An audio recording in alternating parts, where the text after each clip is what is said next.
il castello ottagonale. Il castello, il turistello. Tutti gli youtuber al mondo hanno il problema che gli amici non vogliono essere ripresi. Invece la soggetta di turno ha come amici loro che non aspettavano altro. Comunque ragazzi, bentornati sul mio canale. Oggi ci troviamo a Castel del Monte, patrimonio dell'UNESCO del 1996 e situato nell'Alta Murgia. Normandia, per carina che tu sia, non ci vengo ad abitare, non ti sento casa mia.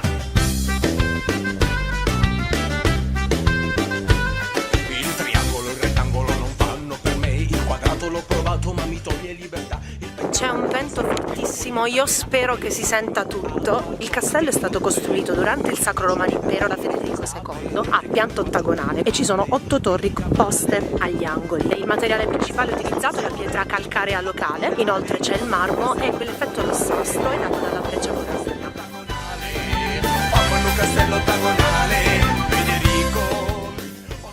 Una particolarità sta nell'ingresso che racchiude 3 stili differenti, c'è lo stile classico, lo stile arabesco e ci sono anche dei richiami gotici. Mica male!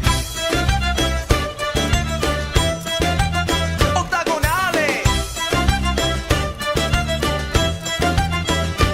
Un prodigio architettonico di rara beltà, areato, ventilato, una gran comodità, panoramico, esoterico, vedrai ti piacerà, in un posto appena fuori città. Non appena me lo scelgo come casa, devo solo organizzare la difesa.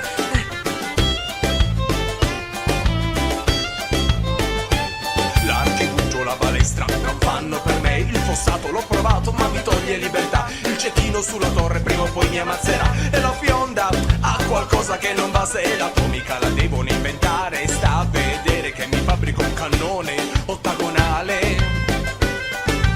Sto cannone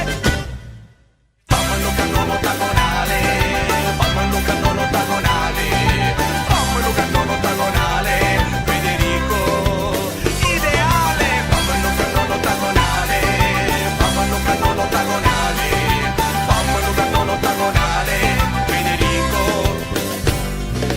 fammelo cannone, fammelo cannone, fammelo cannone, fammelo cannone, fammelo. Allora adesso ci troviamo nel secondo piano. I 2 piani si differenziano principalmente perché le colonne nel primo piano sono sempre in breccia corallina, mentre in questo caso abbiamo del marmo policromo. E poi adesso ci troviamo in questa stanza che, come vedete alle mie spalle, ha l'unica tripora che si affaccia tra l'altro su ampia.